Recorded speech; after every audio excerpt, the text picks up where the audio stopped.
pada bab 13 kita akan belajar tentang advanced keyword research dan clustering. Nanti juga akan ada praktik nih menggunakan Google Keyword Planner, juga Google Sheet, di mana kita melakukan aktivitas keyword research dan menentukan keyword strategi kayak gitu. Di sini kita akan ngebahas tentang apa itu search intent lebih dalam. Jadi mengingatkan lagi dan membahas lebih detail apa itu search intent. Lalu juga di sini dibahas gimana sih memilih keyword yang tepat berdasarkan search intent dan menerjemahkan search intent itu seperti apa. Terus gimana juga kita menggunakan tool gratis keyword planner, Google Keyword Planner untuk melakukan riset keyword, karena ini adalah satu tools yang gratis tapi cukup powerful yang kita bisa gunakan. Lalu ada juga keyword clustering, gimana metode keyword clustering dengan menggunakan topical authority. Lalu yang paling terakhir kita akan praktik nih membuat template atau dokumen keyword clustering sederhana dengan menggunakan beberapa Google Sheet formula. Jadi kita akan menerapkan beberapa formula Google Sheet yang sudah kita pelajari pada bab sebelumnya dalam aktivitas keyword research. Nah, yang pertama tentu kita akan belajar dulu nih memahami apa itu search intent lebih dalam. Jadi sekedar mengingatkan kembali, search intent atau niat pencarian ini adalah tujuan utama pengguna saat memasukkan query di mesin pencari.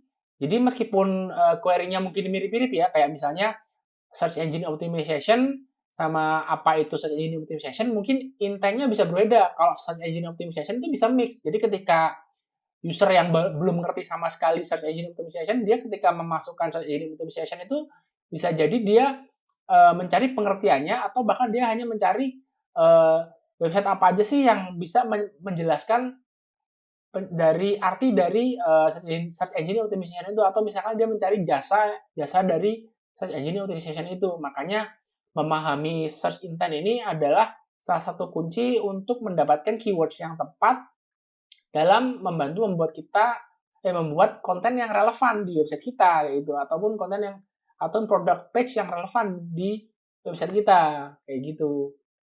Nah, di sini tadi udah diperjelas ya. Jadi ketika masukkan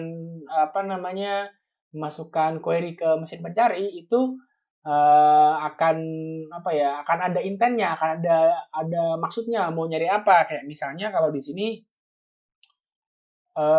saya mau buka Google,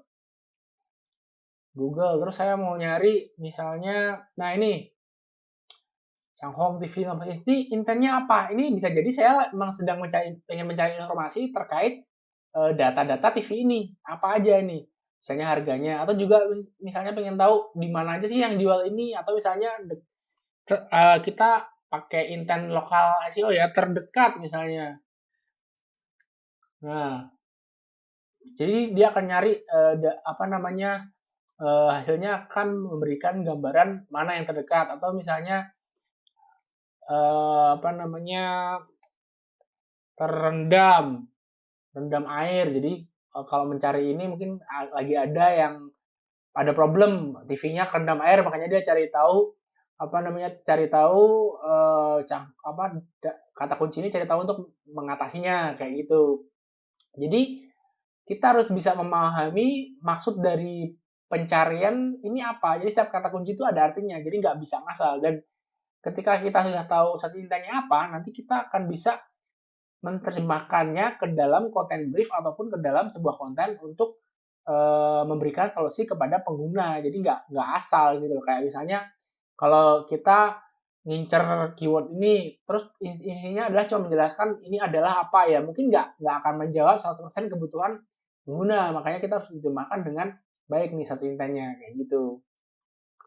Terus jenis-jenisnya kan ada banyak ya, ada informational itu biasanya pengguna akan masih mencari informasi umum, kayak misalnya apa itu SEO. Jadi di sini pengguna benar-benar belum tahu nih dari keyword yang keyword atau kata kunci yang dia cari itu belum tahu itu apa. Makanya dia mau mencari informasi dulu, yang informasi dasarnya apa. Nanti baru kemudian mungkin bisa mencari ke yang lebih lanjut. Terus ada juga navigational intent. Navigational intent ini biasanya untuk mencari halaman tertentu, misalnya halaman login atau halaman halaman about Dan biasanya navigational intent ini akan diikuti dengan query brand atau brand query. Misalnya ini di sini ada Facebook atau login YouTube atau login Yahoo dan segala macamnya. Lalu ada juga transactional intent. Jadi transactional intent ini biasanya kalau user itu udah tahu dan ingin beli sesuatu. Jadi misalnya contoh paling gampang di sini ya beli laptop murah, beli smartphone murah, atau beli TV terbaru, atau beli merek TV apa kayak gitu. Jadi transactional intent ini adalah query yang ketika user menggunakan ini ya mereka udah mau beli, udah istilahnya udah siap mau beli lah. Terus ada juga commercial investigation intent. Nah, query-query yang masuk ke search intent commercial investigation ini biasanya digunakan untuk ketika user ingin membandingkan produk. Jadi ketika mau cari ulasan bandingkan produk biasanya masuk ke query ini, commercial investigation intent ini, kayak misalnya ulasan smartphone terbaik 2024 gitu. Jadi di sini ketika user menggunakan query ini dia akan mencari review smartphone yang paling bagus di tahun 2024 kayak gitu. Nah, di sini ada contoh yang lebih detail lagi ya terkait informational intent. Jadi kayak misalnya cara membuat blog, berita terkini tentang pandemi dan segala macamnya itu adalah masuk ke dalam informational intent. Jadi secara umum query ini akan akan diawali oleh beberapa kata-kata yang udah umum nih. Apa, mengapa, pengertian, siapa, terus definisi, terus adalah kayak gitu. Nah, nanti kita bisa memanfaatkan kata-kata ini untuk memfilter secara otomatis nih. Misalnya kita bikin dokumen yang isinya keyword dan kita mau filter otomatis mana aja yang masuk ke informational intent, kita bisa memulainya membuat filter dengan kata-kata ini, cara, apa, mengapa, adalah, definisi dan segala macamnya. Terus selanjutnya ada navigational intent. Jadi ya udah jelas ya ini biasanya diikutin dengan brand dan ini untuk mencari halaman website tertentu dan user udah tahu pengen ke halaman itu, kayak misalnya yang paling umum adalah halaman login atau misalnya halaman registrasi. Jadi si user ini pengen tahu halaman registrasi Facebook di mana, halaman registrasi YouTube di mana. Nah, ini termasuk ke dalam query yang namanya navigational intent. Terus ada transactional intent yang sudah kita bahas juga sekilas di awal. Ini ketika user menggunakan query ini atau keywords ini, dia emang sudah mau beli sesuatu atau sudah mau menggunakan sesuatu, kayak misalnya di sini ada beli iPhone 13, diskon sepatu naik, atau langganan Netflix kayak gitu. Jadi ciri-cirinya query ini tuh biasanya mengandung kata-kata yang ada intensi pembelian atau transaksional kayak beli, diskon, harga, langganan, subscribe dan ya semacamnya lah. Yang penting kalau ada kata-kata mau beli, udah ready mau beli, itu menggunakan itu berarti masuknya ke transactional intent. Makanya di sini kalau kita mau ngefilter dari list of keywords mana aja yang masuk ke transactional intent yang mau kita pakai, ya kita nggak tinggal filter berdasarkan ini kata-kata ini. Jadi kalau ada beli, diskon, harga, langganan, itu bisa jadi itu masuk ke keyword yang transactional intent.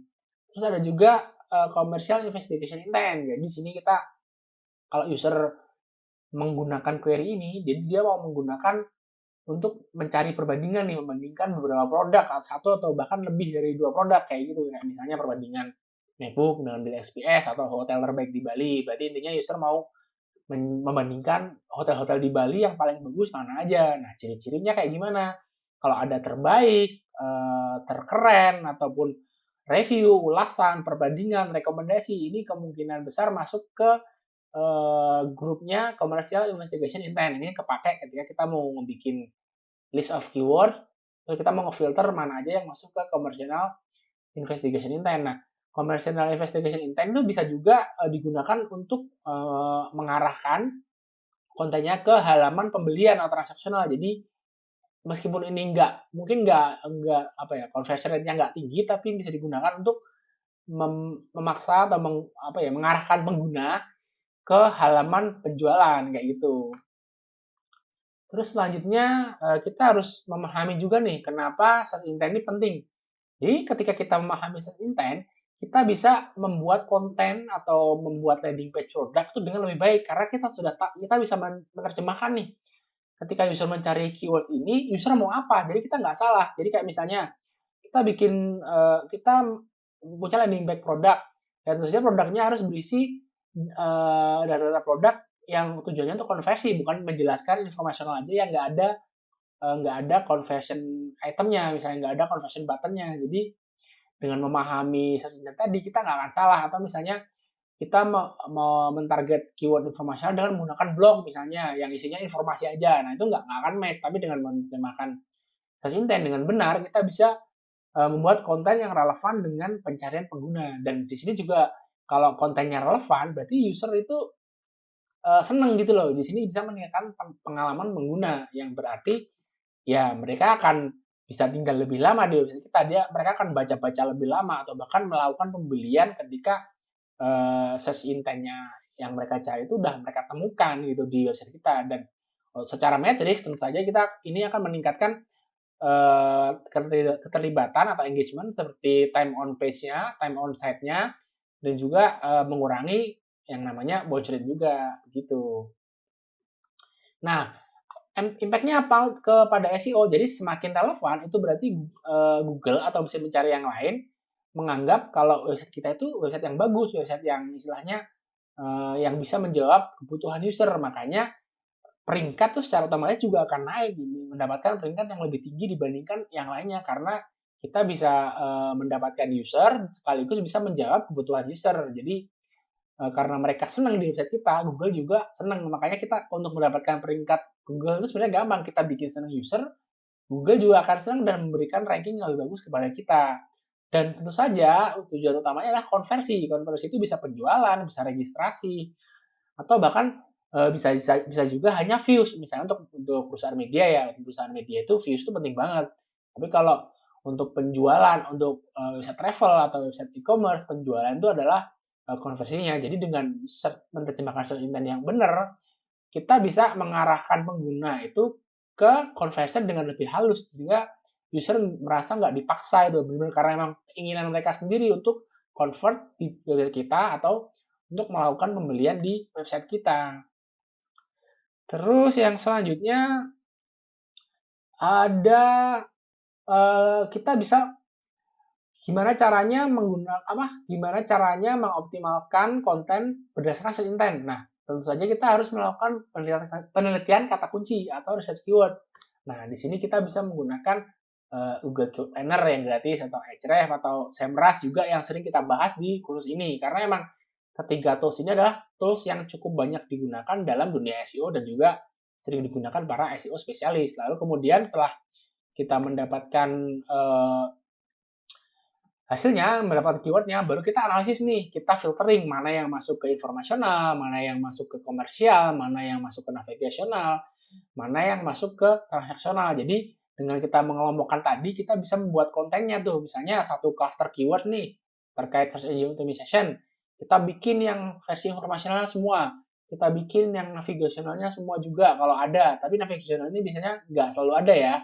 Terus kita bikin konten yang bisa menampung transaksional dan juga commercial investigation. Nah, itu berarti satu cluster kita bikin semua dengan lebih terstruktur. Jadi untuk internal linking kita juga lebih mudah. Misalnya dari keyword informasional ke artikel informasional yang lain, atau dari informasional ke transaksional, atau bahkan ke commercial investigation misalnya. Jadi setelah kita melakukan analisis itu kita bisa menentukannya. Dan selain menggunakan keyword planner itu, kita juga bisa menggunakan melihat langsung di hasil mesin mencari. Jadi kayak kalau kita buka Google ya, misalnya kayak tadi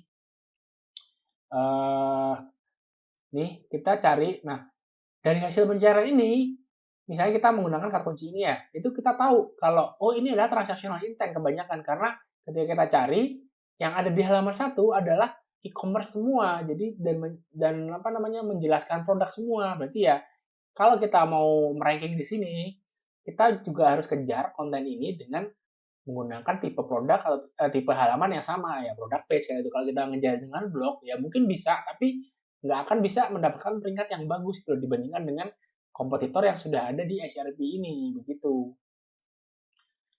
Terus selanjutnya buat konten yang relevan. Kalau kita udah menemukan keywords-nya, ya kita harus bikin kontennya yang relevan. Kalau transaksional misalnya kita fokusnya ke halaman produk atau landing page yang ada call to action-nya yang jelas. Kalau misalnya informasional ya kita bikinnya mungkin halaman panduan atau artikel blog atau misalnya kalau commercial investigation ya kita ngebandingin dan nge-review produknya dengan benar kayak gitu. Terus dan jangan lupa kita gunakan struktur data yang benar nih. Kalau misalnya di search intent mungkin kita bisa menggunakan markov skema terkait produk nih karena bisa meningkatkan hasil pencarian juga. Jadi struktur data ini juga berpengaruh nih. Jangan sampai kita gunakan struktur data artikel atau blog di halaman produk karena pasti nggak akan nyambung, nggak cocok gitu lah halaman produk untuk convert, sementara skema untuk artikel itu ya untuk informasional, makanya jangan sampai salah. Di sini pentingnya penggunaan struktur data juga harus cocok sesuai intinya. Jadi nggak asal juga ya kita memilih struktur data di sini. Dan terkait struktur data sudah kita bahas di awal. Kalau misalnya lupa bisa dilihat lagi di awal kursus terkait technical SEO dan on-page SEO itu ada yang ngebahas secara detail terkait struktur data ini kalau misalnya lupa gitu. Terus kesimpulannya gimana? Nah, di sini kalau mau mengoptimalkan atau mau membuat strategi SEO itu kita harus benar-benar melihat search intent atau niat di balik setiap query pencarian itu seperti apa. Kita terjemahkan dengan benar baru kita bikin kontennya. Caranya ya bisa menggunakan tools atau menggunakan tools seperti Ahrefs atau Semrush atau bisa juga menggunakan search engine-nya langsung. Kita lakukan pencarian menggunakan kata kunci tadi, terus kita lihat di hasil SERP itu dia pengen memecahkan masalah apa aja. Nah, di situ kita baru membuat kontennya kayak gitu. Dan setelah menjalankan ini, kemungkinan besar kita bisa mendapatkan peringkat yang lebih bagus di SERP atau di hasil pencarian Google dan mesin pencari yang lainnya. Kira-kira begitu.